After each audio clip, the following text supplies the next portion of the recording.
어제 YTN의 보도에 따르면 한 아파트 주민이 자비로 경비실에 에어컨을 설치해 줬는데 관리사무소가 반대해서 에어컨을 못 켜고 있다고 합니다.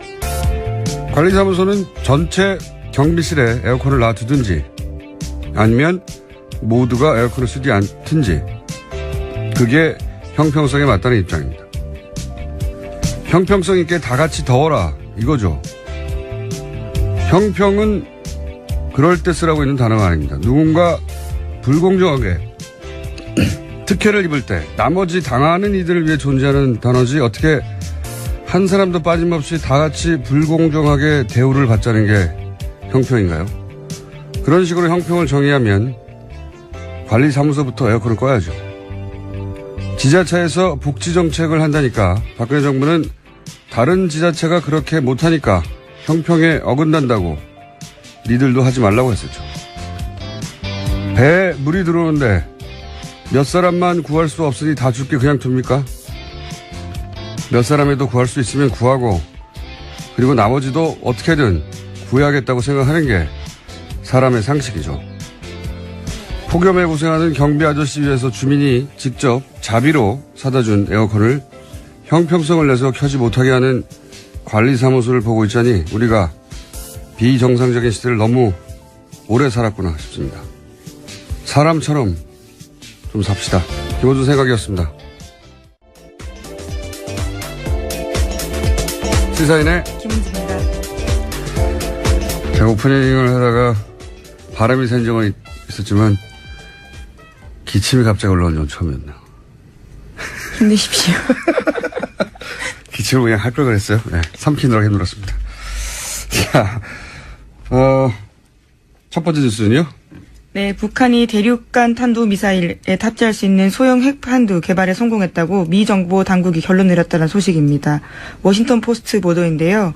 미 국방부 산하 국방정보국이 지난달 북한 핵개발 프로그램에 대한 기밀평가를 이처럼 했다라는 겁니다. 또 미 정보 당국은 북한이 최대 60기의 핵무기를 보유한 것으로 추산했는데요. 하지만 미국 최고의 핵 전문가 중 한 명으로 꼽히는 시그프리드 해커 박사가 워싱턴 포스트와 인터뷰에서 이에 대해서 비판했는데요. 과대 선전은 아주 위험하다라면서 이번 보고서에 대해서 비판한 겁니다. 적대적 공성관계라는 얘기가 있죠, 원래. 과거 우리 보수 정권이 툭하면 이제 북한 위기로를 꺼내서 국내 문제를 덮었지 않습니까? 예.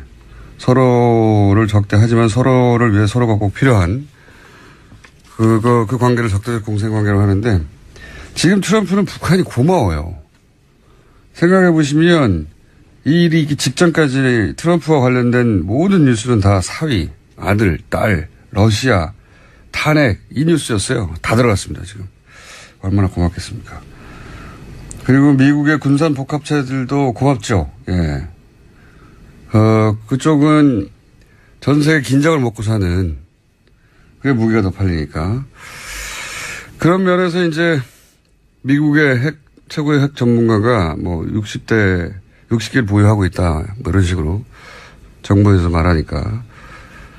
과대선전. 여기서는 과대선전은 미국의 과대선전 말을 합니다. 과대선전은 위험하다고. 과장하지 말라는 거죠. 예. 여하간 미 정부군 트럼프 대통령이 말하는 걸 고지고대로만 받아들여서는 안 된다. 거기도 다 계산이 있는 거죠. 발언 하나하나에. 관련 뉴스가 근데 좀 많겠죠, 오늘? 예. 네, 관련 보도 나오니까요. 도널드 트럼프 미국 대통령이 입장 냈습니다. 관련해서 기자들이 질문하자 대북 경고 메시지를 쏟아낸 건데요. 미국을 더 위협하다가는 전혀 경험해보지 못했던 화염과 분노에 직면할 거다라는 메시지를 냈는데요. 뿐만 아니라 화염과 분노란 단어를 계속해서 쓰면서요. 무력이라는 단어도 덧붙였습니다. 화염과 분노, 노골적으로 이야기하면 지금껏 세계가 경험해보지 못했던 무력과 마주할 거다라는 건데요. 이에 대해서는 북한의 불바다 위협을 영어식 표현으로 받아쳤다라는 해석도 있긴 합니다.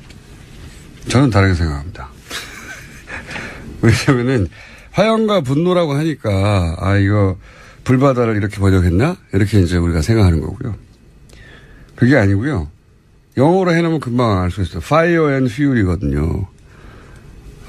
이거는 뭐랄까요? 두 가지 측면인데 하나는 미국에서 예전에 그 이라크 전쟁할 때 shock and aw라고 네. 군사 작전을 두 단어로 요약해가지고 표현하는 뭐랄까 일종의 스타일이 있어요.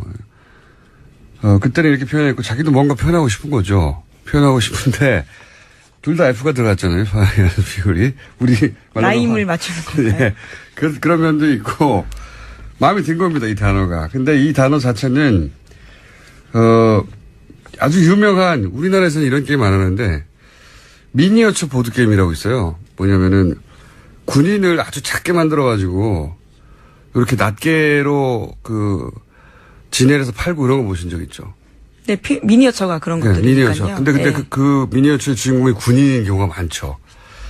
그게 이제 기원이 있어요. 미니어처 보드게임이라는 게 있어요. 우리는 그런 걸 안 하는데, 이렇게 보드를 놓고 군인을 작게 만들고 포도 막 만들고 기지도 만든 다음에 룰을 정합니다.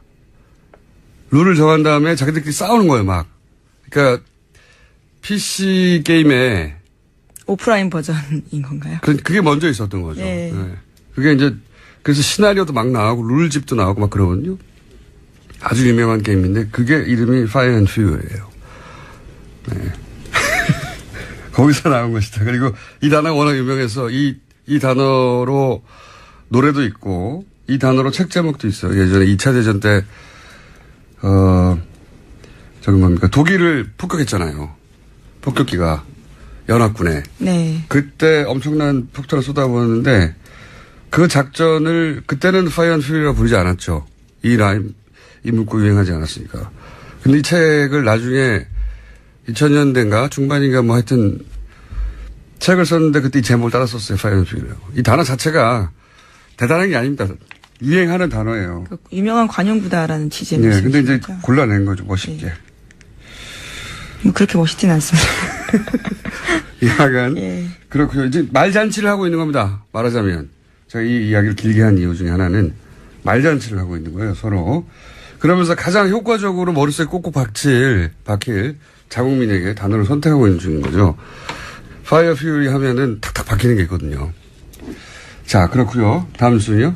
네, 이와 같은 트럼프 대통령 반응이 나오자요. 북한도 반응을 했습니다. 괌을 직접 공격하는 대상으로 지목한 건데요. 북한 전략부는 김정은이 결단 내리면 미사일을 임의시각에 동시다발적으로 연발적으로 시행할 거다라면서요. 미국이 일컫는 예방전쟁이라는 선택권이 미국에만 있냐라고 주장했습니다. 이 핵을 공포의 균형이라고 하는데 지금 이제 북한과 미국이 하고 있는 건 이제 존심의 균형이죠. 존심의 균형. 예. 서로. 자존심의 균형을 맞추고 있는 중입니다. 말싸움하면서.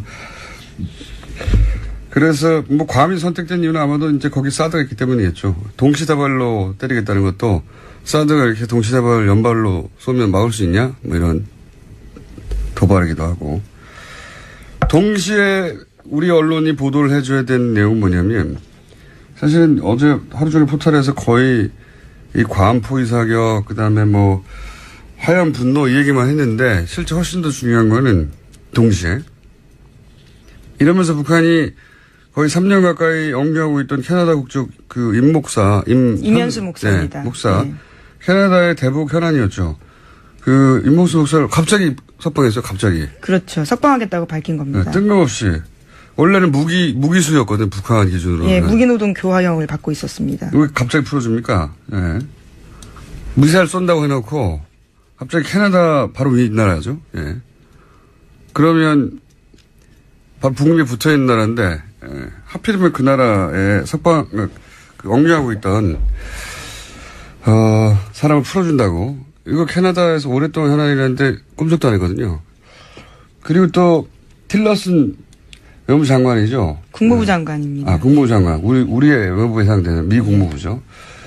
장관은 또 열심히 대화해야 한다고. 그렇게 이야기하고 있죠. 대화하자는 말이라고 이게 다. 예, 그런 얘기 하고 있는데 그러면 동시에 투트랙을 가고 있는데 보도는 동시에 우리도 해줘야 되거든요. 우리나라에서도. 미국의 의도는 이런 강경 신호와 대화 신호를 동시에 보내고 있다고. 예, 그런 해설을 해줘야 되는데 정말 전쟁이 날 것처럼 보도만 하고 있으니까 보도가 왜 이러는지 모르겠어요. 네, 뉴스공장에서 좀 더 강조해서 말씀드리겠습니다. 어제 렉스 틸러슨 미 국무부 장관이요. 그와 관련해서 입장 밝혔는데요. 괌을 포함해서 임박한 위험이 있다고 생각하지 않는다라는 겁니다. 또 북한의 오판을 막기 위해서 트럼프 대통령이 메시지 전달하고 싶었던 거다라고 해석하기도 했는데요. 트럼프 대통령은 김정은이 이해하는 언어로 강력한 메시지를 전달한 거라면서 김정은이 외교적 언어를 이해하지 못하기 때문에 저렇게 반응한다라고 이야기한 겁니다. 그러니까요. 대통령은 그 자국민의 귀에 꼭 박히는 단어를 선택해서 말을 하고, 그리고 주무장관은 이게 다 대화하자는 제스처다라고 해설해주고 투트랙을 동시에 걸고 있고, 북한도 마찬가지예요. 북한도 괌을 때린다고 하면서 또 이면수 목사, 예. 캐나다 국적입니다. 우리나라. 예, 한국계 캐나다인입니다. 네. 이 캐나다 해난이었어요, 오랫동안. 네, 2015년 1월 달에요. 나선 지역에서 평양으로 이동하다가 체포된 바 있는데 국가전복 음모 행위였습니다. 그러니까 북한에서는 굉장히 센 혐의인데 이에 대해서 무기노동 교화형 받고 복역 중이었는데 어제 조선중앙통신에서 적대 행위를 감행한 이유로 무기노동 교화형 받았던 이면수 목사를 인도주의적 견지에서 병구속했다라고 밝혔습니다. 갑자기 인도주의가 어제는 전쟁하자고 하다가 갑자기 인도주의가 왜 나옵니까? 이런 시그널이 동시에 나오는 거를 동시에 사실 해설해줘야 보도의 균형이 맞는 거죠. 왜 전쟁 난다는 보도 뭐 이렇게 많이 나오는 건지. 자, 하여튼 그런 일이 벌어지고 있습니다. 네. 그리고 말전쟁을 하고 있고요. 이 관련해서는 저희가 잠시 후에 정세 전 장관과 함께 짚어보기로 하겠습니다. 관련 뉴스가 너무 많아서 좀 길게 얘기했습니다. 하여튼 불바다 이야기 때문에 그런 단어가 나온 게 아니라는 거. 예. 말싸움 중이라는 거. 존심의 균형을 맞추고 있다는 거. 자, 다음 뉴스는요? 네, 어제 문재인 대통령은 건강보험 확대 방안을 발표했습니다. 대부분의 치료비에 건강보험을 적용하겠다라는 내용인데요. 2020년까지 전 국민 의료비 부담을 평균 18% 낮추겠다고 약속했습니다. 그러니까 미용이나 성형처럼 명백하게 보험에서 제외되는 항목 외에는 모두 건강보험 적용하게 된다라는 건데요. 4대 중증 질환에 한정된 의료비 지원 제도도 모든 중증 질환으로 확대하겠다라는 겁니다. 이게 좀 사실은 오랫동안 많은 대소동부의 공약이긴 했어요. 네, 그렇죠. 한 번도 실현된 적이 없어 그렇지. 네, 지금 리얼미터에서 들어와서 굉장히 시끄럽게 앉고 있네요. 오늘 리얼미터 미니가 있거든요. 조용조용히 할 것이지 이렇게 시끄럽게 앉아서 앉으면은. 자, 우리 보험제도가 유럽에 비해서는 되지만 미국에 비해서는 뭐 몇십 년 앞섰거든요, 사실. 예. 이 분야 미국은 참 미개합니다, 보험제도. 국민보험제도에 있어서는. 미개란 단어를 쓰셔도 괜찮아요. 미개해요, 실제로. 예. 거기서. 이런 정도의 그 국민소득 수준과 흔히 말하는 선진국 중에 이런 보험제도를 가지고 있는 나라가 없어요. 근데 워낙 거기는 사보험 회사들이 막강하고 로비스트들이 그렇죠. 막강하기 때문에 예. 오바마 대통령도 결국 오바마 케어라고 하는 아주 반쪽짜리밖에 못했죠. 그것도 지금 미국에서도 그건 지금 트럼프는 다시 백하려고 하는 것이고, 거기는 환자에게는 헬이죠, 헬 정말로. 여하간 이렇게 해주면 좋은데요, 정말. 네. 미용과 성형 외에는 예를 들어서 뭐 암이든지 중증 같은 경우에 감기는 되는데 암이 안 돼서 문제다, 이런 게 핵심이었잖아요. 보험제도 문제, 우리나라에선. 이렇게 해주면 참 좋은데, 재원을 어떻게 할 거냐. 네. 이 재원을 어떻게 할 거냐를 제대로 설명해주고, 그리고 그게 문제가 없다면, 만세죠, 이런 거는 진짜. 예, 우선 어제 정부가 밝힌 바로는요, 건강보험 누적 흑자 일부와 국가재정으로 감당하겠다라는 건데, 또 계속해서 세금과 관련된 정책도 나오고 있습니다. 알겠습니다. 저 리얼미터 옆에 앉아서 부실부실 거리고 있으니까 빨리빨리 진행하죠.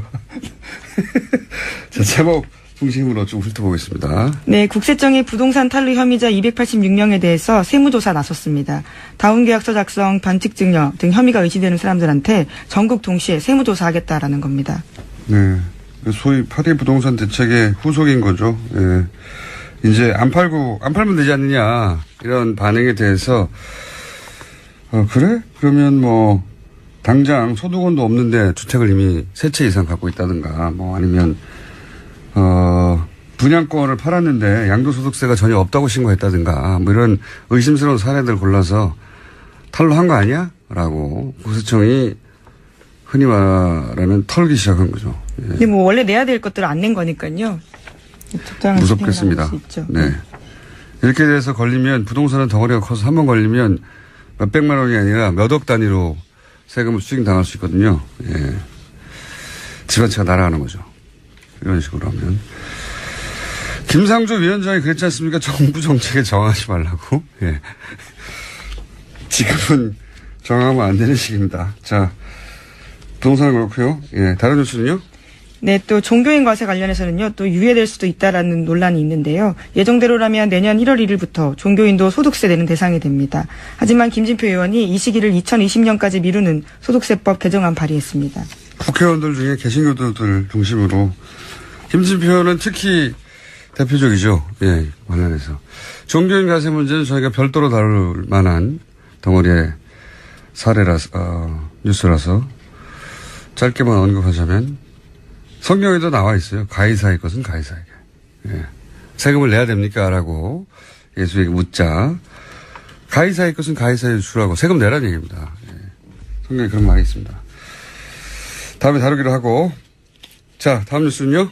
네, 검찰이 국정원의 민간인 댓글 부대 자료 공식 요청했습니다. 그래서 이번 주 중으로요, 자료가 넘어갈 것으로 보이는데요. 관련해서 특히 국정원 예산 부분에 검찰이 집중해서 보겠다라는 겁니다. 이건 의미가 있네요. 물론 뭐 예산을 국정원에 설마 다 넘기겠습니까만은 어쨌든 국정원의 예산을 들여다보는 첫 케이스가 될 수 있으니까 10분의 1만 넘긴다고 하더라도 뭐 혹은 100분의 1만 넘긴다고 하더라도 의미가 크네요. 이건. 국정원 예산은 사실은 국회의원 일부 그것도 문 닫고 비밀 발설하지 않는 전제하에 큰 덩어리로 들여다볼 수 있을 뿐 이렇게 세부적으로 들여다볼 수 없었거든요. 그러다 보니까 문제점들이 많았습니다. 불법적으로 전용되는 경우가 많아서요. 그러니까요. 자, 이제 한두 개 정도를 풀면 끝날 것 같습니다. 예. 네, 오늘 국민의당 827 전당대회 후보 등록이 시작됩니다. 오늘 11일까지 후보 등록 마감하고요. 또 이제 전당대회가 시작됩니다.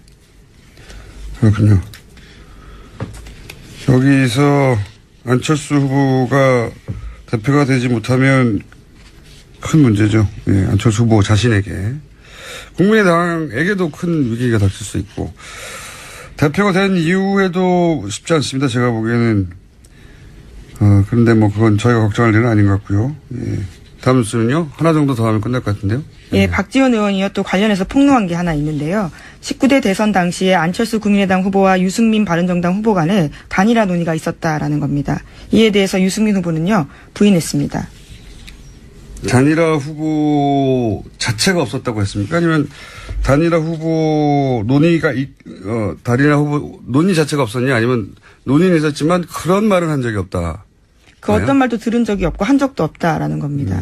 예. 예. 김무성 의원은 반응은요? 김무성 의원 같은 경우에는요, 자신은 관련해서 그런 말을 박 의원에게 전한 적이 전혀 없다라면서 박 의원이 자기에게 들었다면서 소개한 유승민 의원 발언은 사실무근이다라고 했습니다. 다만 만난 거는 맞는데, 그렇죠. 단일화 논의를 한 거는 맞는데 유승민 의원이 단일화 할 거면 햇빛 정책, 대북 정책을 버리고 사과해라. 예, 국민의당이 이럴 수는 없죠. 예. 그러면 자신이 탈당해준다 이렇게 이야기했다는 겁니다. 박지원 대표는 바른정당이 그걸 요구한다면 그렇다면 내가 햇볕 정책을 추진하는 당사자라고 할 수 있는 박지원이 내가 탈당해 주겠다. 그러면 단일화 되겠느냐. 이런 말을 주고받았다는 거예요. 그때 당시에. 박지원 전 대표의 주장입니다. 물론. 예. 방송에 대고 한 이야기고 여기에 대해서 이제 코멘트를 한 거죠. 여기서 이제 디테일한 내용들은 갑론을박하고 있는데 어쨌든 만나서 안철수 유승민의 단일화를 얘기를 했다는 것은 사실로 밝혀진 셈이네요. 예, 김무성 의원이 그에 대해서는요, 주호영 의원까지 같이 만난 적이 있다라고 밝혔습니다. 네, 한 번 만난 적이 있다. 라고 하는 것이고, 박 전 대표는 여러 번 만났다고 하는 거 주장하고 있는 것 같은데, 횟수는 중요하지 않고 단일화를 하려고 했다. 예. 알겠습니다. 박 전 대표 한번 모셔봐야 되겠네요. 자, 바로 이어서 부시럭거리는 리얼미터 권수정 시장 나오셨습니다. 안녕하십니까. 참 저희가 관련해서 박 전 대표는 월요일날 잡아놨군요. 예, 이미. 월요일날 물어보기로 하겠습니다. 자, 권수정 시장님? 네, 안녕하십니까. 네, 인사드렸습니다. 자, 그러면 대통령 지지율부터 대통령 지지율, 그리고 정당 지지율 짚어보겠습니다. 저희가 유일하게 주 중에 짚어보는, 예, 지난주에, 북한의 미사일 발사, 여파 때문에 좀 빠졌죠. 이번 주에도 아주 소폭 하락세입니다. 8%포인트 소폭 하락했고요. 71.7%의 긍정평가가 나왔습니다. 부정평가는 21.5%였고요. 아시다시피 지난주 주말에 유엔 안보리 대북 제재 관련 보도가 상당히 많이 나왔습니다. 그리고 한중 외교장관 회의가 좀 무례한 측면들 때문에 논란이 많이 되었었고요. 그리고 뭐 이렇게 북한 미사일 발사하면 보통 진보 정권의 지지율이 좀 떨어지는 편입니다, 항상. 예. 그리고 월화 한 이틀 동안은 그 자유한국당을 비롯해서 바른정당, 그러니까 야3당이 그 현 정부의 대북 정책에 대해서 좀 일관되게 이제 공세를 좀 취하고 있는 상황이고요. 많이는 빠지지 않았지만 소폭 하락한 이유가 바로 이제 북한 미사일 발사로 이후에 계속 이어지는 이러한 여진들 때문이 아닌가 싶고요. 반면에 수요일 날에는 일간 집계에서는 73.7%로 반등을 했습니다. 어제도 반등을 했어요. 예, 지난주 주간 집계가 72.5%였는데 지난주 주간 집계보다 높았던 거죠. 이건 아무래도 현 정부가 대통령이 공식적으로 사과한 거는 제가 잘 기억이 나지 않는데요. 아시다시피 가습기 살균제 피해자들을 청와대에서 모셔서 공식적인 사과를 했습니다. 이 부분들이 보도나 이제 SNS 통해서 많이 여론을 주목을 받았고요. 이 요인이 아닌가 싶습니다. 어쨌든 어제는 반등을 했다. 네. 예, 지난주 이어서 어쨌든 월화수 사이에 평균으로는 71.7%인데 네. 어제는 73.7%로 반등을 했다. 네, 거의 유사합니다. 1, 2%. 예, 지금 여전히 뭐 비슷하게 대우 왔다 경북이라든지 갔다 하는군요. 60대 이상이라든지 보수층 포함해서 모든 지역, 연령, 이념 성향에서 긍정표가 아주 높거나 우세한 걸로 나타났습니다. 야당이 상대하기 참 힘들 거라고 제가 정권 초에 얘기했는데 이렇게 되면 참 상대하기 힘들어요. 이렇게 막 흔들어주면 좀 빠져주기도 하고 네. 공방이 오가야 야당에서는 이건 먹히는구나. 이렇게 하면 되는구나 싶은데 다음 주 목요일이 문재인 대통령 취임 100일째입니다. 그러니까 딱 일주일 전이죠. 그래서 100일을 전후해서 야당들 같은 경우 지지율이 많이 빠질 것이라는 언급들이 많이 나오고 있는데 지금 추세를 봤을 때는 바꿨어요 최근에. 바꿨습니까? 연말로. 연말로 바꿨습니까? 네. 예, 그렇게 떨어지지는 않을 것으로 보입니다. 네. 그러니까 100일 되면 다 빠질 것이라고 네. 정권 초에는 했었고 지난주인가요? 올해 초인가요? 연말에 빠질 거라고 바뀌었어요. 예.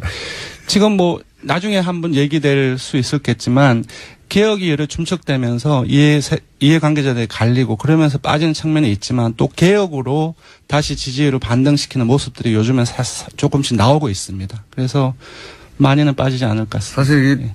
100일 가까이 됐을 때 70% 지지율이라는 건 있을 수 없는 지지율인데 여기서 앞에 6점 바뀌어도 정권이 망하는 듯이 보일 것 같아요. 60%도 박근혜 정권 때는 도달한 적이 없는 수치인데. 있긴 있는데 그런 기간들이 상당히 짧았죠. 초반에 이게 있었어요. 네. 생각해보니까. 자, 하여튼 그렇습니다. 당내 대통령 지지율은 그렇고요. 정당 지지율은 어떻습니까? 정당 지지율은 아무래도 문재인 대통령하고 여당 지지율은 좀 같이 연동되는 측면들이 상당히 많습니다. 따라서 민주당 같은 경우는 지난주 주간 집계 대비 1.5%포인트 내려서 41.9%가 나왔습니다. 주로 경기 인천 PK, TK 이 정도로 해서 보수층에서 많이 빠졌는데요. 아무래도 문재인 대통령이 소폭 하락한 것과 동일한 이유에서 빠진 것으로 보입니다. 여기도 네. 한 1%네 빠진 거네요. 네. 50.1 뭐 이러다가 49.1 뭐 이런 식으로. 네.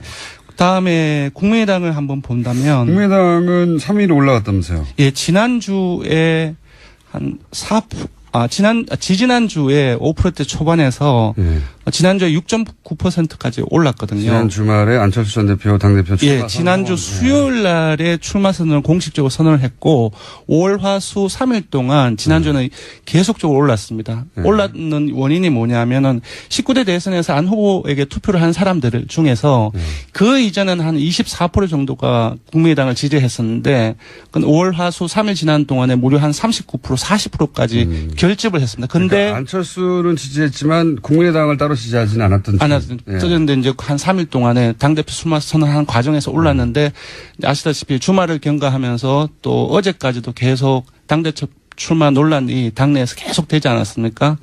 그 이후에 다시 이 19대 대선은 안 후보 후보자층이 조금씩 다시 또 빠지고 있습니다. 아하. 그래서 지금 이제 국민의당 같은 경우는 이번 주 주중에서 1.5%포인트 내린 5.4%로 바로 다시 내렸는데 바로 금방 언급해드린 그 이유인 것 것으로 보이고요. 다시 5차 범위 내이긴 하지만, 최하위로 밀려났습니다. 그렇기 때문에 안철수 대표의 명분이 좀 떨어지는데 본인이 나와야 지지율이 올라갈 수 있고. 네네. 결집시켜서. 네. 이 국면을 벗어날 수 있다고 했는데 다시 최하위가 됐네요. 네. 5.4%. 물론 이거는 주중. 예. 주중입니다. 주중 잠정 집계입니다. 네. 목금토, 그러니까, 목금토 하면 또 달라질지도 모르겠죠. 네네. 다시 최하위가 됐다, 국민의당이. 네. 5.4%. 안철수 대표가 당대표 출마 선언하기 전의 수치로 다시 돌아갔네요, 거의. 예, 그렇습니다. 다른 정당은 어떻습니까? 예, 한국당 살펴보면 한국당은 올랐습니다. 1.1%포인트 오른 17.6%이고요. 2주째 상승세를 보이고 있습니다. 기억하실지 모르겠지만 전술핵 배치 추진을 당론으로 한이 많이 하고 있는 상황이고요. 네. 문재인 정부의 대북 정책의 비판 공세를 높이고 있습니다. 네. 아무래도 좀 반사이기 성격이 있는 것 같고요. 미사일 발사. 가장 오른쪽에 있는 분들이 어쨌든 한국당 쪽에 표를 주고 있다는 얘기죠, 지지를. 예, 정의당하고 바른정당도 공이 올랐습니다. 정의당은 1.1%포인트 오른 6.8%로, 3위로, 5차 범위 내이긴 하지만 3위로 올랐었고요. 바른정당 역시 올랐습니다. 0.6%포인트 오른 6.4%로 다시 6%대를 회복했습니다. 그렇군요. 네. 오늘은 시간이 없어서 못 다룰 것 같은데, 리얼미터하고 갤럽하고 가장 큰 차이가 나는 부분이 갤럽이 이제 주말에 발표되지 않습니까? 네, 그러다 보니까 그렇습니다. 항상 비교가 되는데 한국당, 바른당 다른 정당들은 뭐 큰 차이가 없다고 보여지는데 네, 한국당과 바른정당의 지지율 차이가 네. 리얼미터하고 가장 큰 차이가 있어요. 네. 갤럽에서는 두 당의 차이가 거의 없거나 맞습니다. 붙었거든요. 네. 근데 리얼미터에서는 아직도 한 10% 가까이 차이가 나는 걸로 나오니까 이거 다음 시간에 한번 짚어주십시오. 예. 그러니까 한국갤럽과 같은 상황이면 보수층이 거의 와해된 상황이라고 보면 되는데요. 나중에 한번 봐야 될 것 같습니다. 네. 자, 마지막으로 저희만 하는 이번 주 현안 주사. 이번 주 뭘 했습니까? 이번 주 지난주에 8.2 부동산 대책이 발표되었고 그 이후에 종부세라든지 재산세라든지 이 부동산 보유세 관련해서 논란이 좀 있었습니다. 예. 보유세. 부동산을 갖고 있는 것만으로 세금을 때리는 과거의 종부세. 예. 예. 거기 뭐 똑같지는 않지만 어쨌든. 예, 맞습니다. 그렇게 생각하시면 되는데. 예, 이 조사를 한번 해봤습니다. 보유세를 지금은 그 카드를 마지막 카드로 두고 있는 것처럼 보여지는데 현 정부가. 네. 만지작거리긴 하지만 아직까지는 네. 이거까지 썼는데 통하지 않으면 큰일 나니까요. 네네. 네. 근데 보유세를 만약에 높인다. 인상한다. 네네. 그럴 경우에 과연 찬성하겠는가? 네네. 네. 이거 여론조사가 왜 없었는지 모르겠는데 저희가 했습니다. 응답자들한테 세 가지 선택지를 드렸습니다. 하나는 8.2 대책의 효과와 상관없이 바로 올려야 된다. 효과와 상관없이? 예. 두 번째는 효과가 없을 때 그때 올리자. 네. 세 번째로는 효과와 상관없이 인상해서는 안 된다. 이 세 개를 드렸는데. 절대 반대. 예. 첫 번째가 가장 많이 나왔습니다. 즉각 인상안이 41.8%의 응답이 나왔습니다. 그 다음도 반대보다는 효과 없을 때 그때 올리자. 조건부 인상이죠. 25.8%로 나왔고요. 70%가 가까이 되네요. 예. 효과와 상관없이 안 된다 인상은. 이 응답은 20.6%가 나왔습니다. 네. 68%가 70% 육박하는. 야. 예, 인상으로 보면은 조건부 이상이든지 아니면 적강 이상이든지 인상이니까 합치면 한 70% 육박을 하고 한 3배 이상이 반대보다는 많습니다. 그래서 지금 잠시 보면 지금 이 보유세 문제는 지금 8.2 부동산 대책이 투기 근절이라든지 주택값 안정화라든지 이 부분에 목적을 하고 있는데 지금 유권자들 같은 경우는 단순히 부동산 보유세 문제를 이 목적에 har하지 않고 있는 것 같습니다. 그러니까 돈을 많이 버는 사람들은 많이 내고 그리고 돈을 적게 버는 가난한 사람들은 좀 적게 내는 어떤 조세의 형평성 차원이랄까요. 이런 부분으로 접근을 하고 있기 때문에 이 부동산 보유세 문제의 적극 찬성 인상해야 된다는 의견이 높게 나온 것 같습니다. 조세 정의 차원에서 보는 거고요. 네네. 네, 참여정부 때 10년 전에는 예. 종부세에 해당되는 사람들이 5%도 안 됐는데. 맞습니다. 예. 그때는 831 부동산 대책이라든지 또 그때도 마찬가지로 그 종부세 문제가 세금 폭탄 프레임들이 가동이 되어서 먹혔죠 그때. 예, 그때는 먹혔는데 지금은 이러한 저간의 상황을 보면은 안 좀 그때 세금 폭탄 프레임이 막히기 힘든 상황이 아닌가 그렇게 보입니다. 먹히기 힘든 상황이라고 해주십시오. 예, 먹히기 힘든 상황이 아닌가 싶습니다. 이것도 예상되네요. 네네. 대통령 지지층하고 비슷하게 겹치는 지난번 사드하고 지난주하고 비슷하게. 어쨌든 70% 가까이 보유세를 찬성하고 있다는 것은 예상과 다른 결과였습니다. 네네. 자, 여기까지 하겠습니다. 예, 조사 개요를. 조사 개요. 예. 네. 사실 대통령하고 정당 지지율 조사만 불러드리면 되는데요. 짧게 불러드리겠습니다. 이번 대통령 정당 지지율 조사는 TBS 의뢰로 전국 19세 이상 성인을 대상으로 8월 7일부터 9일까지 3일간 조사했습니다. 전화 면접하고 자동응답 혼영으로 실시했고 35,284명에게 통화를 시도해서 최종 1,531명이 응답을 완료했습니다. 응답률은 4.3%, 표본 오차는 95% 신뢰 수준 플러스 마이너스 2.5%포인트입니다. 내일부터 권수정 시작하겠습니다. 감사합니다. 고맙습니다.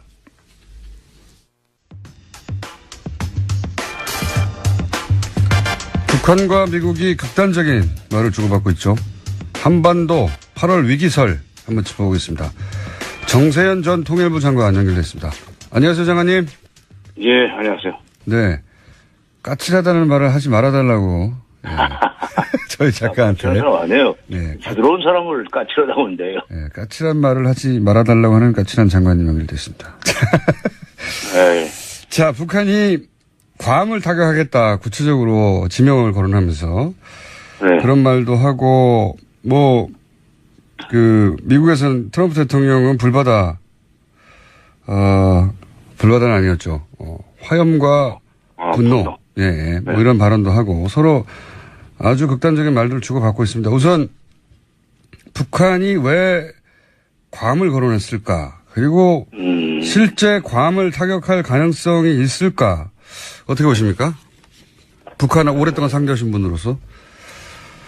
이건 말폭탄이라고 생각합니다. 왜냐하면 북한은 항상 그 사람들의 그 화법을 알고 얘기를 들어야 돼요. 이 사람들이 뭐라고 하냐면 미국의 선제 타격 기도가 드러나면 서울을 포함한 남측의 군사 지역을 불바다로 만들고 미군 기지가 있는 이 괌 이런 데를 이제 전면적으로 타격하겠다 그랬는데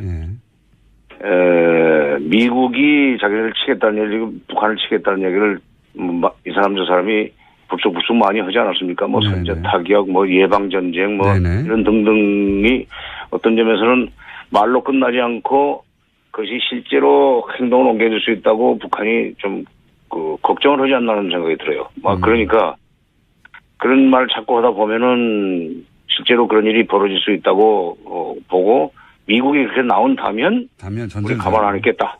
그러면서 근데 괌 얘기를 했는데 남쪽 불바다는 그냥 들어간 얘기고 괌이 이게 B1B라든가 B52 같은 전략 폭격기 핵무기를 싣고 다니는 그런 폭격기들 거기서 떠가지고 북한 상공 한 바퀴 돌아가는데 몇 시간 안 걸리는 그런 비행기들이 있는 폭격기들이 있는 기지 아닙니까? 네. 그거를 공격하겠다고 그랬는데 바로 그 자리를 때리겠다는 게 아니고 그 주변을 포위 사격하겠다고 그랬어요. 그렇죠. 한 30km 정도 떨어져서. 예. 그러니까 도망갈 구멍은 다 열어놓고 겁을 줍니다. 그러니까 나중에 북한의 말을 지금 해석하면 미국이 선제 타격을 실제로 하려고 한다면 우리는 괌이 아니라 괌 주변 한 30km 떨어진 데를 때리겠다. 이거죠. 근데 이제 30km를 때리지만 이게 공해상이 될 텐데.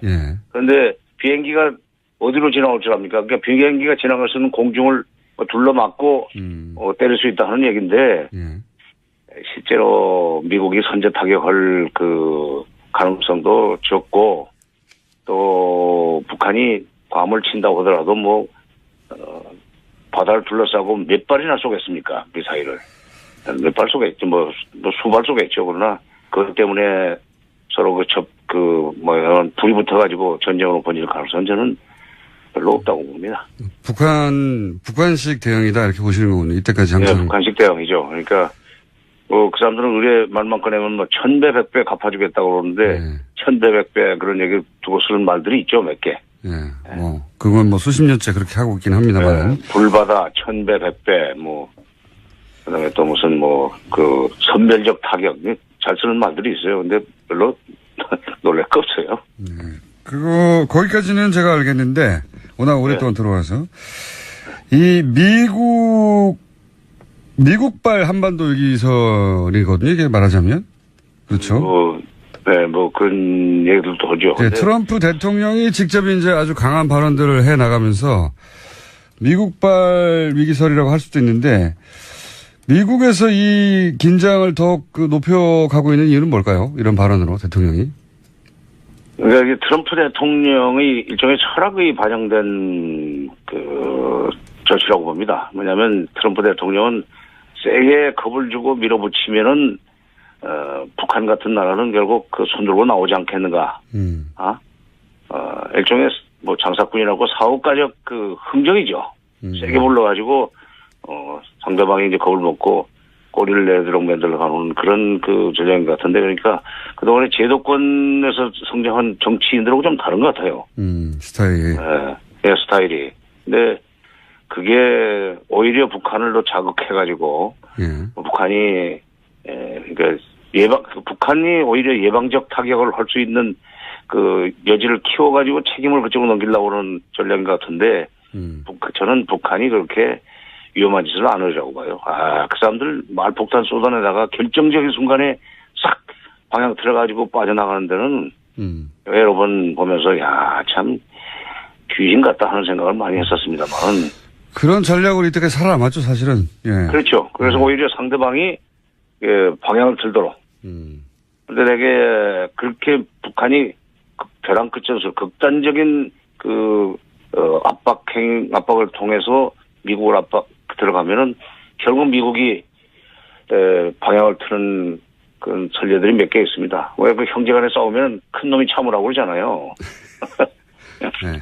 실제로 북한은 잃을 게 없다는 듯이 나오면 결국은 그렇죠. 미국이 북한의 요구를 들어주는 경우가 많았죠, 오히려 지금까지는. 그리고 지금 동아시아의 현실로 봐서 6.25 때도 6.25 때 중국이 별거 없을 때도 중국이 바로 참전하지 않았어요. 예. 지금 중국은 미국 다음 가는 강대국입니다. 예. 북한을 군사적으로 공격하면 바로 그 불똥이 중국 대륙으로 뛰고 특히 동북 삼성 만주로 번질 거기 때문에 중국이 가만 안 이렇게 되는 거죠. 이렇게 되면 이건 한반도 전쟁이면서 실제로 미중 전쟁이에요. 세계대전이 되는 거죠, 사실은. 그렇죠. 미국이 그렇게 그거 벌렸다가 지금 다른 유럽이라든가 중동 같은 데 벌려놓은 일들이 많은데 그거 어떻게 감당하겠어요? 못합니다. 그럼 8월 위기설은 어떻게 나온 거라고 보십니까? 이유가 있을 거 아닙니까? 이게 4월 위기설도 있었죠, 그때. 예. 4월 달에도 내가 다른 데서도 한번 얘기했는데 4월 달에는 금년도 예산이 지금 한참 심의 피크 기간일 거예요. 9월에는 결정이 돼야 됩니다. 미국 예산 심의. 예산이 10월부터, 미국은 1월부터 시작이 되지만 10월부터 예산 연도가 시작이 돼요. 네네. 9월 국회에서 이제 끝을 내야 되는데 8월이면 이제 한참 밀고 당기는 기술 조정도 해야 되고 하는 그런 시기 아니에요? 네네. 기술적으로. 이때 이 주한미군 또는 극동지역 또는 태평양 사령부의 예산이 깎이지 않도록 하려면 한반도가 위험하니까 절대로 이 부분은 손대지 말라는 그런 어떤 메시지를 보내기 위해서 나는 출처가 미국 내 군산복 합체 내지는 군부라고 봅니다. 미 국방부 쪽에서 핵무기 60개 있다는 얘기도 나오고 거기에 대해서 미 전문가는 과장하지 말라고 자기들끼리 싸우기도 합니다, 지금. 60개설도 마찬가지예요. 아까 조금 전에 그러니까 이게 예산 편성과 관련해서 이거 국방 예산 깎으면 미국이 당한다 하는 겁을 줘야만 액수가 늘어나든지 유지가 될 거기 때문에 나온 일종의 페이크 뉴스인데 우리 국민들은 미제면 다 옳다고 생각하니까 이게 문제예요, 지금. 알겠습니다. 예. 동시에 이제 우리 언론이 크게 보도하지 않는 게 예를 들어서 뭐 캐나다 국적 임목사를 갑자기 석방한다든가 혹은 뭐 틸러슨 국무장관이 갑자기 트럼프 대통령의 이야기는 뭐 결국은 대화를 하자는 거다 이런 식으로 해석해 주지 않습니까? 예. 그러니까 이런 뉴스도 같이 봐야 되는 거 아니겠습니까 사실은? 같이 봐야죠. 지금 그 캐나다 우리 교포 임목사를 뭐 병보석이라는 이유로 해서 사실상 막 돌려보낼 것 같은데 예. 그거 지난번에 원비어 사건 때문에 이 사람들이 놀래가지고 자기네 지역에서 만약 그 사람이 숨을 거두면 이 정말 복잡해지거든요. 지금 그러니까, 상황에서는. 예. 뭐 의료 기술도 좋고 여러 가지 형편이 괜찮은 가족의 품 그다음에 캐나다로 가서 병을 고치는 것이 낫겠다는 계산이겠지만 이거는 미국한테 보내는 메시지예요. 당신네들도 지금 이런 식으로 해결해야 될 문제들이 있지 않느냐. 예. 그러니까 우리는 그런 식으로 당장에 그 좋은 자세로 다가오면은 얼마든지 대화할 용의가 있다. 그러니까 한쪽으로 선제 타격하면은 뭐 괌을 폭격하겠다, 괌 주변 바다를 폭격하겠다는 얘기를 하면서도 미국한테 빨리 우리 대화했으면 좋겠다는 소위 그 메시지라고 저는 생각합니다. 과거에도 보면 대화 직전에 가장 거친 말들이 오고 같습니다. 보통. 그렇죠. 더위가 절정에 이르다 보면 이제 가을로 넘어가듯이. 그러니까 거친 말들을 한참 주고받아도 전쟁 나나 싶으면 대화가 시작되는. 그렇죠. 그런 과거 사례가 많이 있었는데 그런 루트를 다시 타지 않겠나 하는 짐작도 들고 이건 어떻습니까? 뭐요? 가스하신 장관님 갑자기 튀어나오시는 뭐요? 장관님 저기 아니 돌발 질문을 많이 하시니까 좀 겁나지. 안보리 제재 있지 않습니까? 예. 안보리 제재. 예. 거기서 뭐 석유는 빠졌다. 뭐 그렇지만 가장 강한 제재다. 뭐 이런 식의 얘기 많이 나오는데 안보리 제재로 북한이 미국이 원하는 대로 갈까요? 안보리 제재 효과가 있겠습니까?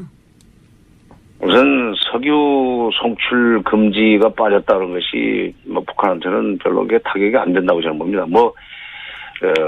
대중무역의 3분의 1을 삭감시켰기 때문에 무역으로 거둘 수 있는 액수 뭐 10억 불을 못 벌게 했기 때문에 손 들고 나올 거라는 것은 착각이고 10억 불이면요. 1조 달러인데 그렇죠? 1조 달러인데 그게 사드 한 대 값보다 싼 겁니다. 1조 2천억 달러가 그렇잖아요. 그렇군요. 근데 북한 무역이 규모가 아무리 작더라도 3분의 1 타격을 입는다고 그래서 미국이 시키는 대로 손두고 나올 가능성은 없고 안보리 제재가 지금 8번째입니다. 근데 7번째 안보리 제재를 결의하면서 또 역대급이라고 맨날 그랬어요. 가장 강력한. 항상. 가장 강력한.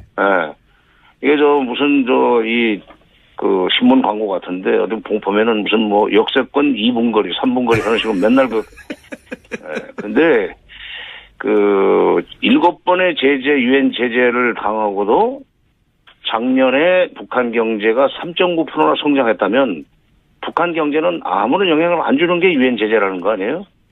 지금 그다음 미국이 대북 제재를 유엔 제재를 주도할 때 경제적인 타격을 주면은 결국은 숨이 막혀가지고 손들고 나올 거다 하는 전제에서 그렇게 된 건데 작년 경제가 3.9%면 우리 경제 성장률보다 높은 거예요. 물론 이제 규모가 작은 데서 3.9%하고 우리 같이 1조 5천억 달러 된 그런 GDP를 가지고 있는 나라에서 3%, 2%, 2.5%는 다르지만 나는 이 유엔 제재가 앞으로 북한의 태도 변화를 유도하는 데는 큰 역할을 못하려고 봅니다.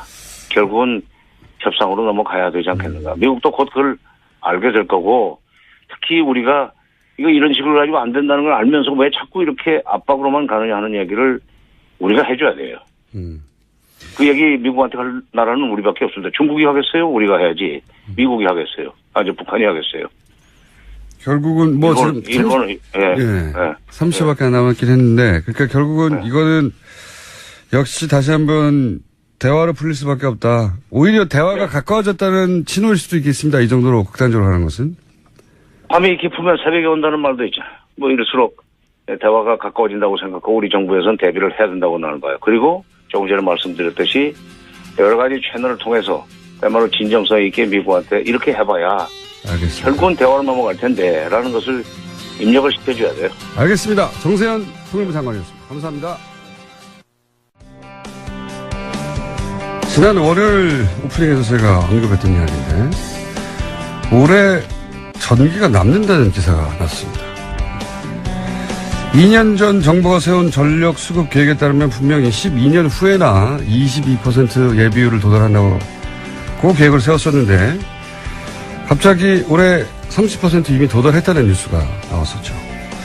이게 정부가 세운 전력 수급 계획이 잘못된 건지 아니면 전기가 부족하지 않은데 발전소를 더 지으려고 이런 말을 한 건지 이상하다라고 제가 했었는데 그 궁금증을 풀어줄 전문가 한 분을 모셨습니다. 아주대학교 에너지학과 겸임 교수 김영창 교수님 스튜디오에 직접 나오셨습니다. 안녕하십니까? 네. 이 분야는 전문가가 도대체 어딘지 잘 모르겠고 그리고 기사를 봐도 도대체 이 기사가 맞는지 틀린지 감수할 수도 없고 저희가 전문가가 아니다 보니까. 그런데 이제 교수님을 저희가 모신 이유는 저희가 이제 프로필을 봤더니 굉장히 현장 경험이 풍부하신 제가 잠깐 소개해드리겠습니다.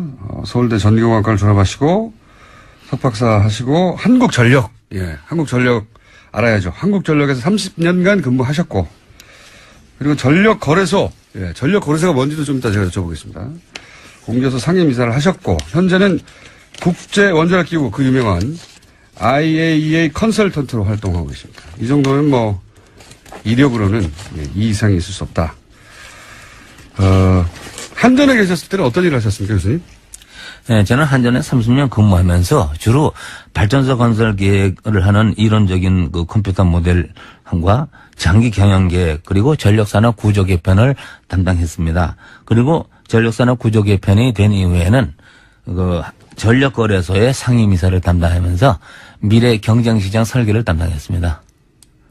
교수님은 잘 모르시겠지만 저는 한 3년 전부터 교수님을 혼자서 주목하고 있습니다. 왜 제가 교수님을 눈여겨 봤었냐면 2년 전인가요? 그 국감 때 국감 때 나오셔가지고 언론 보도도 거의 안 됐어요. 근데 제가 관심 있는 사안이라 봤는데 국감 때 과장해서 발전소를 많이 지었다 이런 증언을 하신 적이 있죠. 네.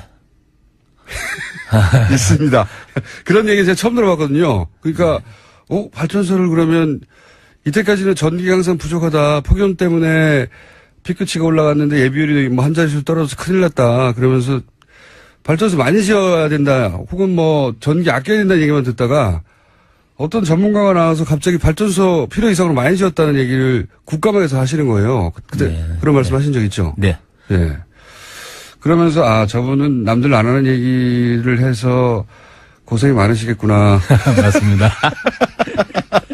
언제 한번 제가 꼭 만나 뵈야지 했는데 예. 마침 올해 언론 기사로는 전기가 남는다 이런 기사가 나와서 제가 직접 모셨습니다. 자, 오늘 지금부터 이제 차근차근 여쭤보려고 하는데 이게 워낙 전문 분야다 보니까 기본 용어 개념부터 좀 설명을 드려야 되겠는데 한전은 알겠어요. 네. 전력거래소에 근무하셨는데 전력거래소는 뭡니까? 이것은 과거에 없던 개념입니다만은 새로 생긴 구조인데요. 원래 과거에 있던 한전을 발전자회사를 6개로 나누면서 그 중간에 전력을 거래하고 그에 따른 가격을 결정해주고 전기요금을 정산해주는 그런 기능을 갖기 위해서 한전 내부에서의 전력 시스템을 운영하는 조직을 전력거래소라고 명칭을 붙여서 독립시키면서 산업부 산하기관으로 한 것입니다. 한마디로 전력을 사고 파는 것입니까? 사고 파는 가격을 결정해 주는 것이라고 볼 수 있죠. 그러니까 증권 시장과 비슷하다고 보는데 그러나 전기는 빛의 속도로 다니기 때문에 볼 수는 없지만 그 시간대별로 다니는 전력을 미리 예측을 해주고 발전기를 운영을 해주고 또 내일의 가격을 오늘 결정해 주기도 하고 실제 발전이 된 거에 대해서 얼마로 가격을 발전소한테 지급을 해주자. 이런 여러 가지 그 핵심적인 돈에 관계된 일을 많이 하고 그걸 백업하기 위해서 전력 시스템 운영이라고 우리나라 발전기 350개가 운전을 하고 있는데 그것에 대한 그 명령을 내려주는 그 중요한 그 분해 같은 기간입니다. 굉장히 중요한 기간이네요. 네. 전력이 남는다, 모자란다, 가격이 얼마다 이런 거를 결국은 전력 거래소에서 결정하게 된다는 거죠. 네. 네. 한 가지 더 붙인다면은 예. 전력거래소가 지금 현재 미래 발전소 건설하는 전력 수급 계획까지 담당하니까 계획과 예. 전력 시스템 운용을 양자를 다 담당하고 있는. 굉장히 작가입니다. 중요한 곳이네요. 네. 가격도 결정하고 네. 지금 전기가 모자라니까 발전소를 더 지어야겠다는 그런 것도 하고. 거기도 하고 네. 굉장히 중요한 기관인데 예, 예. 일반인은 모르는 곳입니다. 하여튼 전력 거래소라는 것이 있고 네. 그리고 또 이제 전기가 남는다는 기사가 나오면서 최근에 뉴스에 자주 등장하고 예전부터 계속 등장했던 게 이제 전력 예비율이라는 겁니다. 이게 뭔지 좀 설명해 주십시오. 그러니까 전기는 좀 어려운 얘기, 눈에 안 보이기 때문에 어려운 것입니다만 하여간 전력을 사용하는 매초당 에너지와 예. 전력을 공급하는 측의 매초당 에너지가 예. 항상 일체의 주파수가 유지되고 기술적으로 공장이 돌아가는 거 전기를 쓸 수 있는 것입니다, 우리가. 근데 수요가 매 순간 변화하기 때문에. 전기는 그렇죠. 누가 얼마를 쓸지 모르니까. 우리는 한전에 신고하고 전기를 쓰는 게 아니라 내 마음대로 스위치를 그렇죠. 5천만에 내 마음대로 전기를 쓰지. 예. 지시를 받고 허가를 받는 게 아니고 그렇죠. 쓰기 때문에 그것을 계속 변화하는 것을 발전 설비들이 따라서 공급을 비차 속도로 해줘야 되고 네. 비차 속도로 안 할 땐 주파수가 떨어질 것이고 뭐 이런 일을 하도록 거래소가 그 컴퓨터 시스템을 운영해가고 도와주면서 이 일을 하는 것인데 예비율이라는 예비 전력이라는 것은 얼마나 발전기 설비를 여유를 갖고 운전하느냐 그 여유분을 예비력이라고 그럽니다. 그러면 예를 들어서 제가 잘 이해했나 봐주십시오. 전력이 그 최대 피크 얘기 나올 최대 피크라는 걸 이해했습니다. 그러니까 제일 많이 쓸 때. 오늘의 최대 피크, 예, 또 오늘. 내년의 최대 피크 이렇게 얘기할 수 있겠죠. 예. 그래서 올해 최대 피크가 얼마가 나왔는데 네. 거기서부터 예비율이 한 자율이 떨어졌다. 네. 이렇게들 기사가 많이 나오는데 네. 그런 얘기는 최대로 많이 쓸 때 대비해서 그럼에도 불구하고 여전히 남아있는 예비되어 있는 전기 비율 이런 네, 겁니까? 그런 걸 말합니다.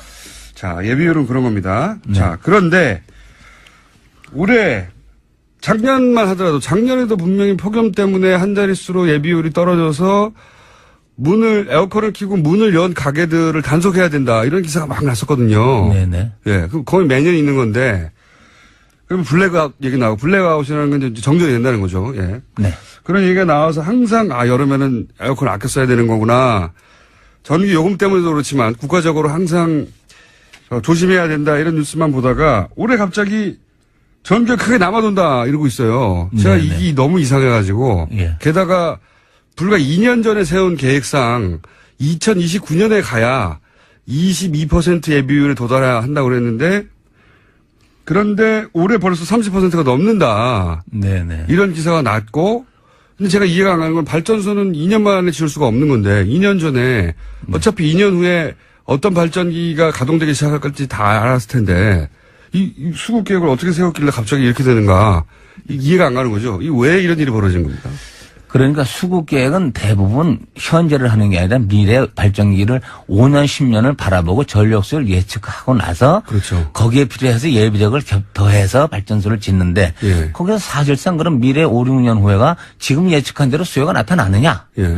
지금 예측한 것보다 더 낮게 나타나면은 그 당시 5년 후에 가면 그때 예비력이 너무 낮게 되는 것이고. 그렇죠.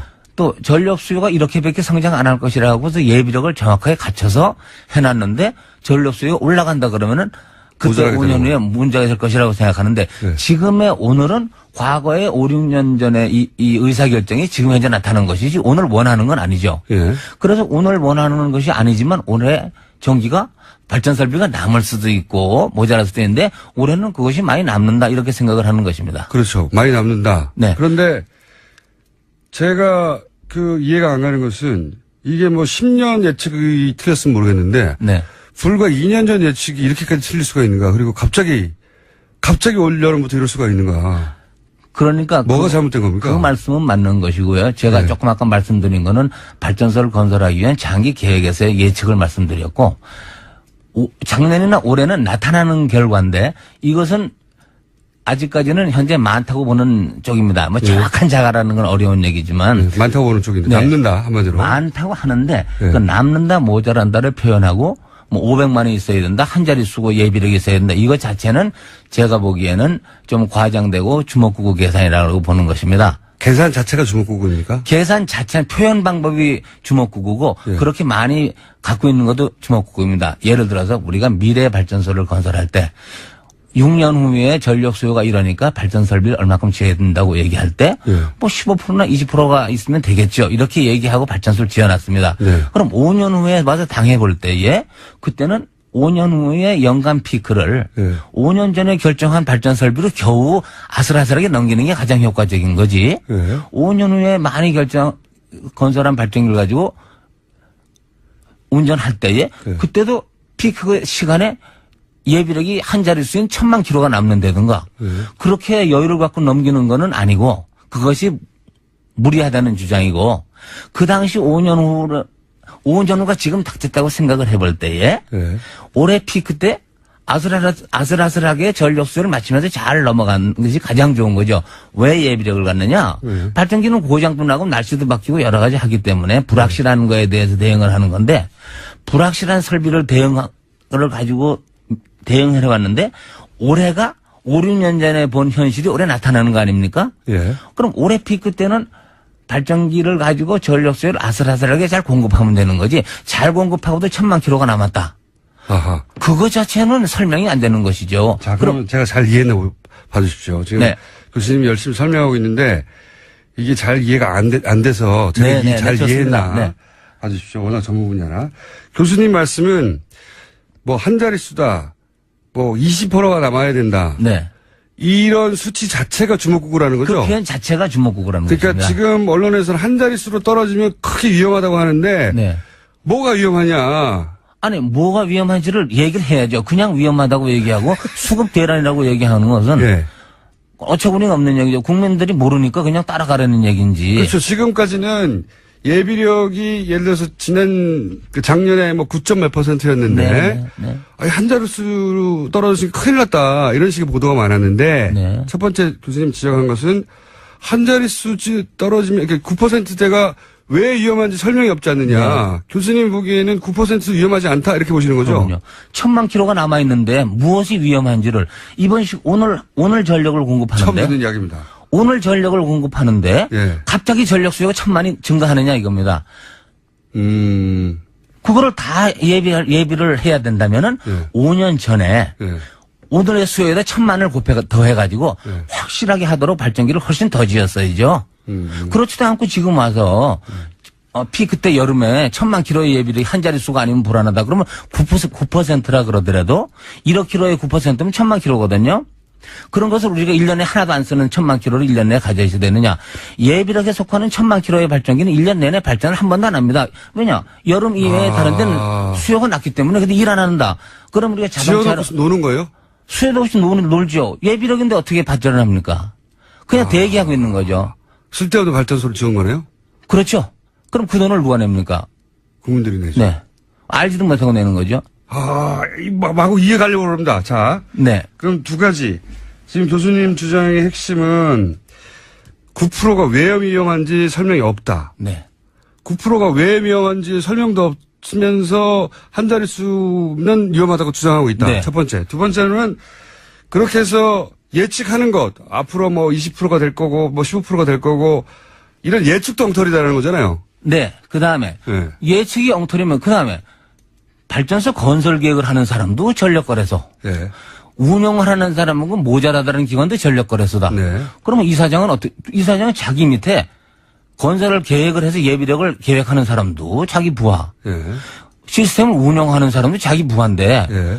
옆에 조직에서 그러면은 그렇게 1000만 킬로 예비력이 남도록 발전소 건설을 안 했느냐고 야단을 쳐야죠. 그렇죠, 그렇죠. 그거는 또 가만두고 국민한테 모자란다고 전기 절전하라고 그러고 더운 여름에 뭐 못하게 하고 온갖 이상한 홍보를 해가지고 불안감을 조성하면서 만약 이사장이 됐으면 책임을 진다면은 둘 중에 하나는 책임을 져야죠. 자, 그럼 이렇게 해서 여쭤볼게요.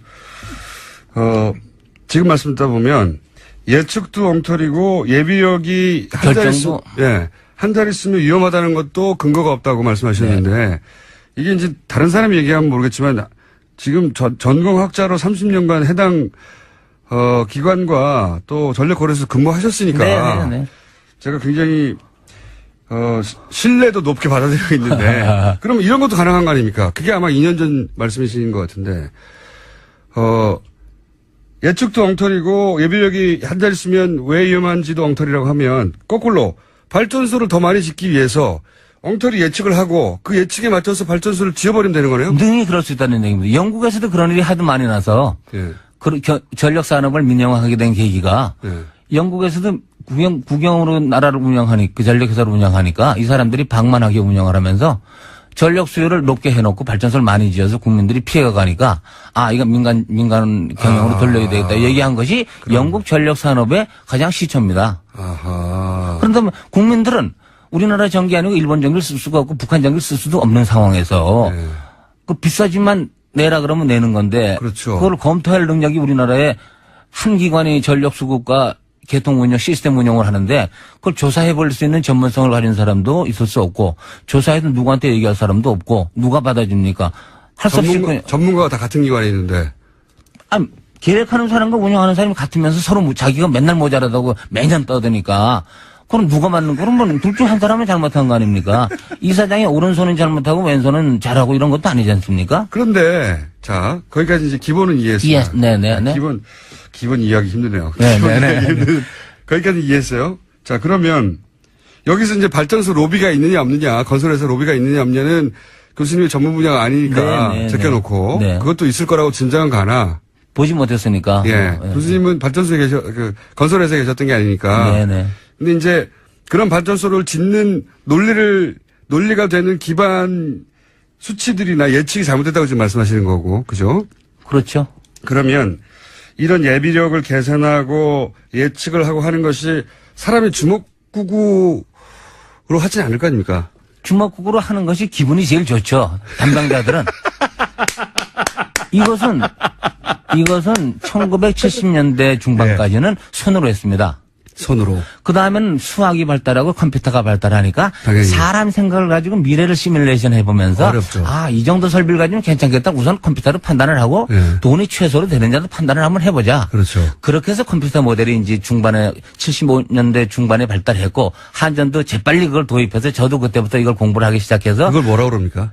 WASP, 와스프 컴퓨터 프로그램이라는 것이 있습니다. 예. 그럼 그것을 저는 1977년부터 여태까지 40년 동안을 공부를 하고 지금도 그 프로그램을 고치고 다니고 있습니다. 네. 그러나 컴퓨터 프로그램이라는 거는 엉터리 입력을 집어넣으면 엉터리 답을 나오는 것이고 그렇죠. 최적화를 하라고 하면 최적화를 할 것이고 그렇죠. 동계산을 하면 동계산을 할 것이지. 예. 자기가 그래가지고 자체로 판단을 못 하죠. 예. 컴퓨터가 자체 판단할 능력이 없으니까 그렇죠.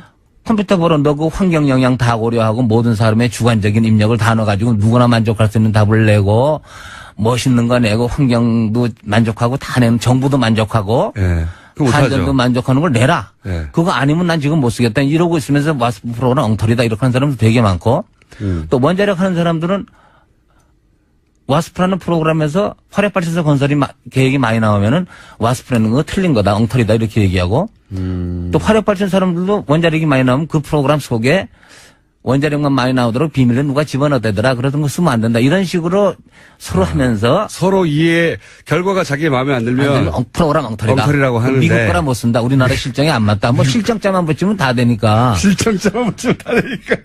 그 다음에 전력 수요를 예측해서 맞는 건 하나도 없습니다. 자기가 차는 시계가 하루에 몇 번 맞겠어요. 아무리 좋은 시계라도 맨날 움직이니까 맨날 틀리잖아요. 네. 미래의 10년까지의 전력 수요를 예측해서 예. 그 예측이 맞으니까 발전소를 짓겠다는 게 아니고 예. 예측이 미래를 이렇게 볼 때 발전소 건설 계획은 이렇게 한다. 예. 이것이 최상의 계획이고 이렇게 답이 나왔으니까 이걸 갖고 검토해서 우리와 맞는 걸 사람들이 회의를 해서 고치자. 예.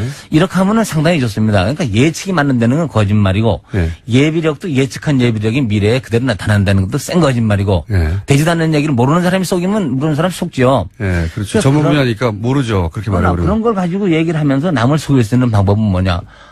인풋도 안 보여주고 거기다가 꾹꾹 찔러가지고 이번에 석탄 화력은 2025년에 세계가 꼭 나오도록 해라.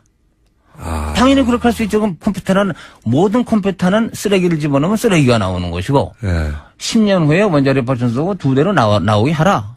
꾹 찍어놓으면 나오는 것이지. 그거를 정부에 보고해서 이것도 와스프에서 나온 결과입니다. 이렇게 얘기할 때 정부의 어떤 관리가 그거 틀렸으니까 다시 해봐. 이럴 사람도 없잖아요. 손으로 와스프가 어떻게 돌아가는지 모르는데요. 예. 속을 안 들 컴퓨터가 계산하는 걸 자기가 컴퓨터에다 머리를 들이받고 계산해 볼 수도 없는 거고 계산이 엄청나게 계산합니다. 지금 컴퓨터가. 말씀은 그러면 그런 거를 예측하는 프로그램이 있긴 하고 그 프로그램으로 미국도 돌아가는데 그런데 여기에 자기가 원하는 걸 넣어서 자기가 원하는 결과를 도출할 수 있다는 거죠. 당연하죠. 그게 아니면 컴퓨터가 아니죠. 아하. 그런데 그렇게 할 수는 있는데 교수님이 보시기에는 그렇게 했다는 거죠. 당연히 하겠죠. 저도 그렇게 하겠죠. 귀찮으면은 남을 어거지로 설득하기 위해서 그렇게 할 수 있고 그런 것이 필요하면 그렇게 하겠죠. 그런데 재미있는 것은 이것을 이번에 국회에서 이제 자꾸 지적을 하니까 예. 앞으로 이제 와스프를 안 쓰겠다는 거 아닙니까? 국회에서 알고 자꾸 와서 보고하라 그러니까 남이 모르는 걸 써야 되겠다. 뭐 이렇게 하는 거 아닙니까 지금? 그러니까 한전 혹은 거기 관련된 의사결정의 자리에 있는 사람들이 네. 그동안은 본인들이 이렇게 집어넣어서 이런 결과가 나오면 누구도 토를 달 수가 없었는데 네. 교수님 같은 분들이 갑자기 나타나가지고 국회를 통해서 그 문제가 많다고 지적하고 그러니까 이 프로그램 쓰지 마자. 요새는 그러고 있습니다. 요즘 그러고 있다고요? 이 핑계가 좋죠. 경제성만 따지는 프로그램은 엉터리다. 환경도 고려하고 다 고려해야 된다. 일시에 그렇게 고려하는 프로그램은 이 지구상에 없거든요. 그러니까 이제 그렇게 얘기를 하면서 이제 안 쓰는 핑계를 잡는 거죠. 그러면 새로운 걸 쓰면 남이 모르는 거 쓰면 또 원하는 거 다 집 나올 수 있으니까. 자, 이 주장 워낙 저희가 거의 처음 들어보는 주장이라 저희가 항상 얘기합니다만 반론도 받습니다. 한전 네네, 반론 해보세요. 그러나 제가 이런 얘기는 공개 토론을 이렇게 큰 돈 70조, 80조에 비용을 가지고 75조도 될 수 있고 85조도 될 수 있는 계획을 가지고 예. 이렇게 얘기도 안 하고 국가 비밀이다. 뭐 건설비가 얼마 집어넣는지도 모르겠다. 입력자료도 공개 못 하겠다. 그러면서 소수의 전문가들하고 모여서 했다 그러면서 하는 것 자체가 예, 말도 안 되죠. 말도 안 되죠. 그렇다고 5천만 원대 물어볼 수도 없고 5천만 원대 물어보면 아무것도 안 하는 거죠. 네. 5천만이 물어봐서 와스프를 알겠습니까? 수학을 알겠습니까? 할인율을 알겠습니까? 그러니까 교수님이 이제 평생 이거 하시면서 와스프를 70년대부터 다루면서 이거 좀 심하게 말하면 사기를 많이 친다 이렇게 생각하신 거군요. 근데 그것은 아프리카나 미국이나 다 똑같을 겁니다. 그건 사람이 모여 사는 세계에 이게 딱 똑같고 예. 그건 어디나 벗어날 수 없는 건데 그것을 가지고 나라가 선진국이라면은 얼마나 그런 내용을 전문가들 각 분야의 전문가들이 서로 솔직하게 얘기하느냐지. 우리나라도 그런 위원회가 엄청나게 많이 구성되어 있고 남이 보면 꼼짝 못하게 구성이 돼 있는데 예, 실제로 아예 거기 있는 사람들이 들어가서 눈치 보지 않고 자기 마음대로 얘기하느냐. 하나도 얘기 못하죠. 왜냐 이번에 얘기를 좀 잘못하게 되면 이 다음에 부르지 않으니까. 그 전문가란 소리는 못 듣게 되니까 그 사람은 꼼짝없이 잘하는 거라 그러고 주로 계획안을 거래소가 낼 때 심사할 때 다 맞다 그러죠. 그걸 틀렸다 그러면 되겠습니까? 그러면 예를 들어서 교수님 말씀대로 하자면 핵 발전소를 더 짓는데도 예를 들어서 그런 식으로 핵 발전소를 더 짓는 명분을 만들어줬을 수도 있겠네요. 그럴 수도 있죠. 그러나 저는 이런 걸 말씀을 드리는 게 예. 원자력이 뭐 어디가 나쁘다 좋다 이런 걸 얘기하는 게 아니고 그게 아니라 이럴 수도 있는 것이니까 충분히 그럴 수 있는데 개연성은 항상 있는 거죠. 충분히 그럴 수 있는데 그걸 크로스 체크해서 밝혀내거나 막거나 혹은 뭐 조종할 사람이 없다는 거죠 지금. 저는 알아도 힘이 없죠. 제가 혼자고 지금 이러니까 전혀 할 수가 없는데 교수님 혼자 이런 주장하시면 고초를 많이 겪으셨겠습니다. 양쪽에서 손가락질을 받는 거죠. 저는 한국전력에 다닐 때 원자력 발전소가 12개쯤 나왔으면 좋겠는데 8개만 나오면 좋다. 그러면은 또 손가락질하고. 뭐 이럴 때 할 수 없는 거죠. 근데 그런 어떤 극단을 쫓겨나신 거 아니에요? 그만두신 게 아니라? 쫓겨나신 거 아니에요? 한전에서? 그래도 이 부조 개편한다고 해서 제가 일이 있어서 전력거래소로 옮기고 그래도 약간 당당하게 갔죠. 약간 당당하게. 약간 당당하게 쫓겨나신 걸로 그러면. 예. 자. 벌써 시간이 25분이 다 됐습니다. 네. 기본을 이해하는데 여기까지 왔는데 네. 구체적 사안이 더 나올 것 같아서 저희가 한 번 더 모셔야 될 것 같아요. 그리고 한 번 더 모실지 두 번 더 모실지 모르겠는데 네, 좋습니다. 더 모셔야 될 것 같은데 마지막 질문 하나만 더 드릴게요. 네. EMS를 손봐야 된다라고 네.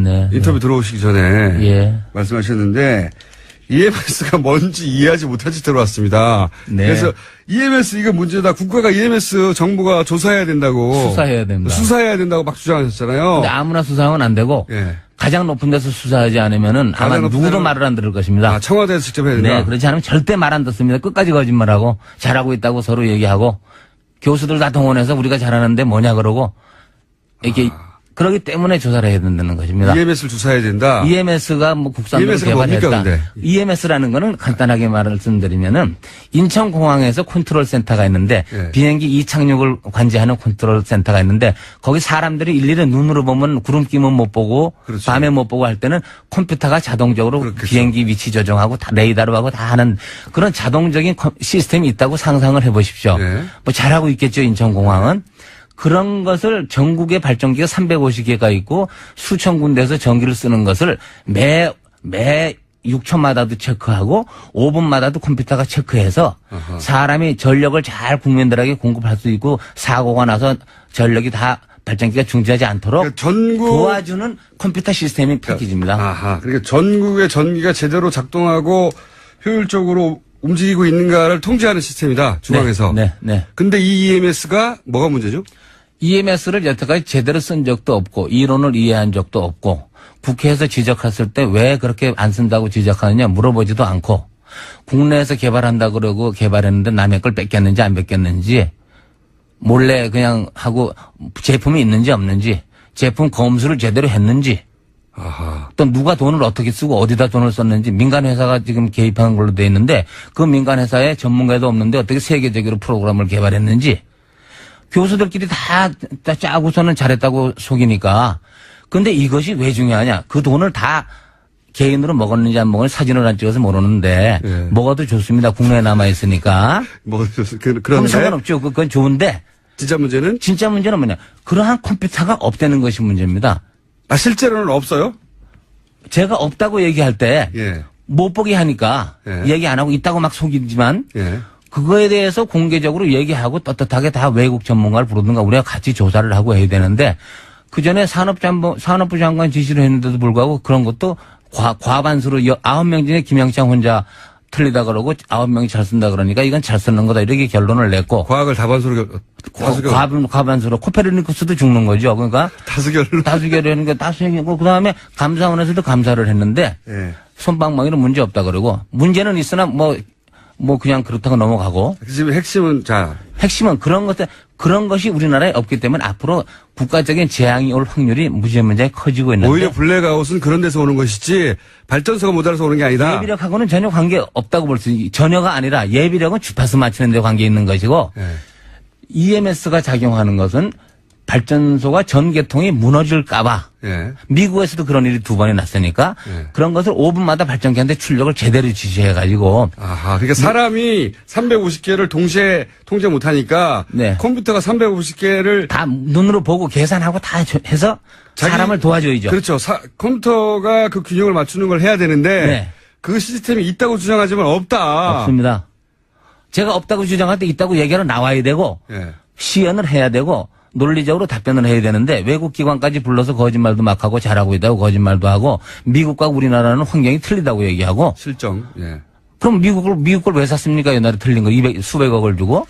그러니까 이런 관계인데 그것을 중요한 게 아니고 만약 이것에 문제가 생겼을 때에 발전기가 8초 내에 전국이 중지합니다. 그때 오는 재앙을 상상해 본 사람도 없고 그런 일 없다고 부정을 하기 때문에 이것은 국가에서 가장 높은 기관에서 철저하게 수사를 해서 국가를 살려야 된다고 생각하는 것입니다. 아, 알겠습니다. 굉장히 중요합니다. 이것을 느끼지 못하고 국민들이 모르면 중요하지 않은 게 아닙니다. 국민들이 모르는데도 중요한 게 엄청나게 그러면 많은데. EMS를 잡아야 할 것을 발전소 많이 짓는 걸로 해결하려고 하는 많이 거는 지어보라 그랬죠. 그건 조금 돈 20조 더 나가는 일이고 그건 별거 아닙니다. 어떻게 보면 20조 더 나갔는데 예.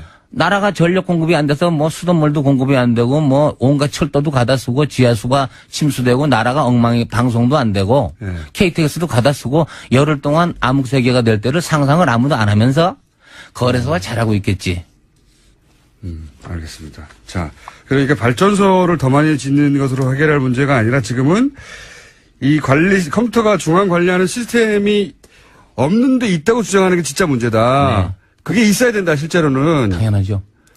그래서 이 문제를, 여기 그 부처에 맡기는 수준에 해결될 수가 없고, 실제는 가장 높은 기관에서 강도 높게 조사를 제대로 해야 된다. 강도라는 건 기술적 강도지 예. 힘의 강도라고 보기도 어렵습니다. 예. 지금 외국 사람 불러서 적당한 기관에서 하면은 외국 사람 또 회유해가지고 문제 없다고 얘기해라. 너 이 다음에 너 우리나라에 출입 못한다. 뭐 그러겠죠.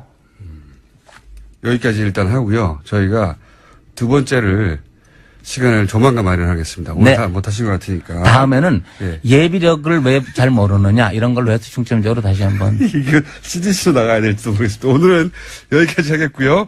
네. 자, 오늘 김영참 교수님이 말씀하신 것 중에 반론이 있으면 언제든지 저희가 받고 그럼 그 반론에 대해서 김영참 교수님 또 말씀하시겠죠, 당연히. 네. 예. 네. 자, 오늘 말씀 감사합니다. 지금까지 아주대학교 김영창 에너지학과 겸임. 자, 오늘 또 문자 많습니다. 내부자들 왜 안 하냐? 또 스위스가셨어요, 안민석 의원이. 예. 자, 정세현 장관 문제도 많습니다, 전 장관. 네. 뭐요? 하고 저한테. 예. 너무 리얼한 댓글에 빵 터졌다는 문자 쏟아졌고요. 방금 전 김영찬 교수님 문자도 굉장히 많네요. 예. 한 번 들으면 잊을 수 없는 목소리다. 핵사이다. 속이 시원한데 한전서 소송 들어올 것 같은데요? 등등. 그리고 공단에서 토스트 파는 사장님이 뉴스 공정을 듣고 계셔가지고 나도 모르게 친한 척 할 뻔했어요. 울산에서. 친한 척 하세요. 친한 척 하시고 그 결과를 문자로 주십시오. 소개해드리겠습니다. 여기까지 하겠습니다.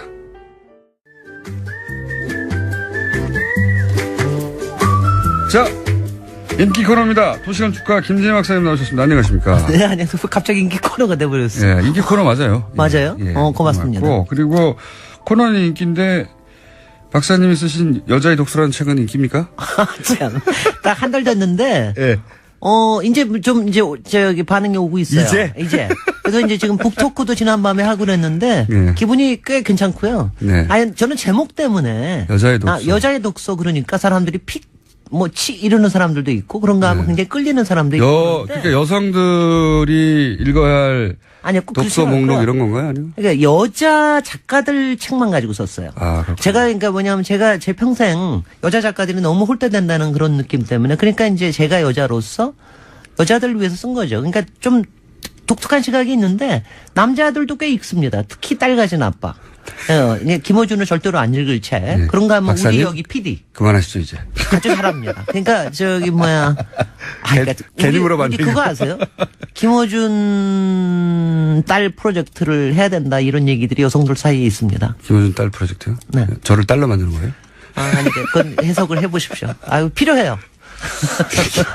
저를 머리를 묶고 딸로 만들려고 하는 게 아닐까. 자, 지난주에 프라이브루크 굉장히 재밌었어요.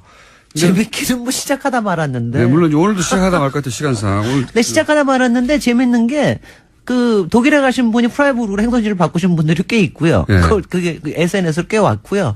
그다음에 거기 주민들도 뭐 얘기해 오시고 그리고 프라이브루크에 또 놀이터가 사실은 굉장히 유명하거든요. 근데 모르겠는데. 놀이터 얘기도 네. 하고. 근데 오늘 프라이브루크가 짧은 시간인데 어제 지난주 못 들으신 분을 위해서 10초 버전을 요약하면 여기가 전 세계에서 가장 대표적인 탈원전 도시다. 네. 그런데 탈원전을 중앙정부에서 지시한 게 아니라 프라이브루크가 스스로 왜냐하면 그 옆에 있는 검은 숲 스바르츠발트라고 하는 유명한 거대한 검은 숲 지역에다가 원전을 지으려고 하니까 주민들이 나서가지고 안 된다. 네.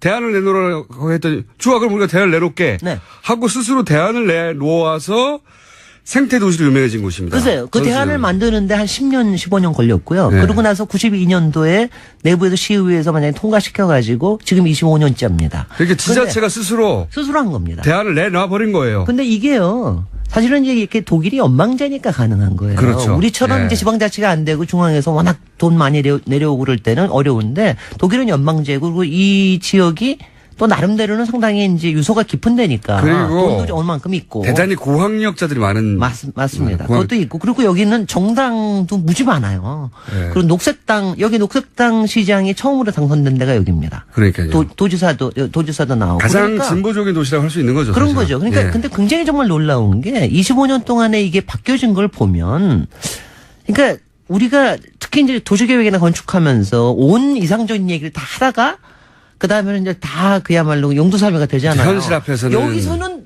다 됐어요. 이게 너무 신기한 거예요. 그러니까 이게 도시건축가 입장에서는 정말 환상적인 아니 이게 거군요. 그래서 제가 가서 이런 얘기를 했어요. 도시의 미래가 있다. 네. 제가 만약 솔직히 속은 항상 좀 비관적인 것도 있는데 도시의 미래를 봤다, 인류의 희망을 봤다. 막 이런 정도로 어떻게 바뀌었는지 조금 더 설명해 주세요. 그러니까 이거 하면은 일단은 그러니까 원전을 짓지 않는 대신에 우리가 자급자족을 하겠다. 에너지 문제 우리 스스로 해결하고 에너지 문제는 한 85%를 지금 자급자족을 하고 있습니다. 완전히. 그리고 이제 가시면 그냥 일반인의 눈에 봐도 보면은 없는 것들이 많아요. 일단은 뭐가 없습니까? 전봇대 없겠고 일단. 전봇대도 없고 그다음에 차도 되게 없어요. 되게 그렇겠네요. 다 모든 게 거의 전차로 다닙니다. 전차로 거의 하고 그다음에 주차장이 잘 없어요. 공영 주차장 차가 잘 없으니까. 집 앞에 주차장 놓는 거를 아예 안 합니다. 그다음에 많은 건 또 무지 많죠. 많은 건 솔라 패널. 온데 솔라 패널이 있어요. 근데 솔라 패널 이게 공공 건물부터 저기까지 일반 주택까지. 아니 있고. 원전 없이 어떻게 할 거냐 했더니 자기들이 그거 하고 그다음에 태양광을 할게 이렇게 한 거죠. 그다음에 저기 하는 게 발전소가 동네 발전소들이 이렇게 많아요. 조금만 발전소. 동네 발전소요? 아니 우리는 맨날 열병합 발전소 해가지고 지역 냉난방 한다고 그러고 무지무지 크게 짓잖아요. 네. 여기는 뭐 폐열 열병합 발전소, 그다음에 지열 발전 이것도 하나하나 다 얘기하면 힘든데 이런 것들이 조금한 것들을 동네에다 이렇게 분산을 시켜 놓습니다. 근데 그렇게 되면은 이제 별로 누가 뭐라고 얘기할 게 별로 없잖아요. 동네에 조그만 게 있다는 거죠. 네네. 그다음에 또 많은 거 쓰레기통 무지 많아요. 아니 그러니까 제가 처음 가서 놀란 거는 왜 쓰레기통이 이렇게 많죠? 그러니까 쓰레기통이 다 분리로 해야 되는 거 있고 구분을 해서 우리나라처럼 분리하는 데가 잘 없어요. 잘 모르시겠지만 해외에는. 그러니까 쓰레기통이 흥미로운 게 주택가에 많은 건 당연하잖아요. 바로 하니까. 도심에 그렇게 많아요. 그것도 김호준보다 더 큰 쓰레기통이. 그렇게 쓰레기통을 많이 그렇게 큰 이유는요? 것들을 그러니까 뭐냐면 거기다가 분리하는 겁니다. 그러니까 재활용 분리를 하는 거로 해가지고 하고요. 리사이클링이 완전히 제대로 돼 있는 이런 건데. 먹거리는 어때요? 먹거리는 이제 여기에는 광장에서 얘네들은 뭐냐면 냉동식품 먹는 건 야만이라고 생각을 해요. 그래서 동네마다 광장이 있어가지고 12시부터 2시까지는 항상 지역에 바로 그 흥림이나 이런 데서 나와서 동네 파머스 마켓이 열립니다. 그러니까 제철 음식을 먹는 게 이게 문화적이다라는 생각들을 하고 있죠. 그 동네에서 자기들이 재배를 한다면 자기들끼리 팔고 그러는 거. 그게 그러니까 문화가 완전히 문화가 달라진 거예요. 정말 삶의 방식이 달라. 연애하는 방식. 자전거 무지 많고 자전거 도로만 여기가 한 거의 200km인가 돼. 하여튼 자전거가요. 도시가 조그만데 200km나. 그리고 자전거가 아시다시피 그거 모르실 거예요. 독일에는 프라이브르그는 자전거 면허증이 있어요. 자전거 면허증이요? 네. 그래요? 그러니까 자동차 면허증은 필요 없지만 자전거 면허증은 필요해요. 그래서 6살부터 시작을 해가지고 단계별로 해가요. 자전거를 아무 때나 다 탈 수가 있는 게 아니라니까 자전거 면허가 절대로 필요하기 때문에. 워낙 자전거 많아서. 자전거 면허증을 그리고 자전거 면허증이 있어야 왜 길에 가면은 자전거 왜 공공 자전거 있잖아요. 공공 자전거들 빌려 타는 게 아니라 그냥 거기다 타고서 갖다가 놓고 그다음에 가고 이러는 거. 그런 것들이 그렇게 많아요. 그러니까 너무 그러니까 이런 게 정말 되는구나라고 하는 게 너무너무 신기한데. 이렇게 하고 싶은데 현실적으로는 불가능하다는 게 다 되는 거예요. 그러니까 우리가 생각하는 그 카쉐어링 여기서부터 시작했습니다. 그러니까 모든 게 여기서부터 그게 다 된다는 게 신기하고 그다음에 제가 꼭 강조하고 싶은 게 뭐냐면 사람들이 이렇게 하면은 거기가 굉장히 이상적이고 저기가 높아서 그래 지적인 수준이 높아서가 그게 아니고요. 정말 기가 막힌 게 여기에는요. 여기서 생산되는 솔라 패널이 독일의 30%를 시장을 차지하고 있습니다. 산업적으로도 그러니까 프라이부르크 대학 해가지고 산업적으로 솔라 패널의 기술적인 수준을 확 올려버렸습니다. 자기들이 직접 그걸로 전기를 발생시켜도 자기들이 전기를 써야 되니까. 그리고 여기에 김호준 공장장이나 대학에 점심 먹으러 가던 이런 조그만 도시를 완전히 에코 투어리즘이라는 게 있잖아요. 생태 투어리즘을 해가지고 한 10여 배 늘었어요. 그러니까 모든 인터내셔널 컨퍼런스가 여기서 열립니다. 에코에 관련된. 실제 돈도 더 잘 버는 도시가 됐고. 돈도 잘 벌고 일자리도 훨씬 더 늘어났고. 그러니까는 이게 되는구나. 신기하네요. 너무 신기해요. 그래서 우리나라도 얼마 남지는 않았지만 우리나라도 지금 순천 또 수원 다 자매도시 맺고 있거든요. 근데 우리나라도 글쎄 서울도 물론 열심히 해야 되지만 큰 도시도 해야 되지만 작은 도시에서는 그냥 시범적으로 그냥 가서 보고만 오지 마. 그러니까 솔직히 거기 사람들은요 공무원 한국에서 공무원들이 너무 와서 진료해요. 그렇게 많이 가르쳐줬으면 가서 좀 추천을 해라. 보고만 오는 거죠. 맨날 보고 와서 보고서 쓰고 나서 그다음에 네. 끝. 그럼 하는데. 현실적으로 한국 실정에 맞지 않아요. 그다음에 제가 한 가지만 더. 네. 여기 태양열 난방 저희 패시브 하우징 이게 태양열 네, 이게 네. 지별판뿐이 아니라 그 패시브 하우징을 하는데 네. 모든 공공 건물을 단열을 했습니다. 패시브 하우징이라는 거는 10cm를 하는 게 아니라 30cm를 단열을 해요. 이걸 그러니까요. 얘네들이 20년 동안 해가지고 이제 다 끝냈습니다. 근데 어느 정도는 주택까지도 보조를 해주는데 겨울에 난방하는 날짜를요 한 열흘만 하는 경우가 많아요. 패시브하우스 설명하려면 시간이 없네요. 패시브하우스는 다음에 다시 한번 다음 주는 아니고 패시브 하우징만 따로 또 한번 하겠습니다. 이거는 근데 이거는 그만큼 그만하셔야 됩니다.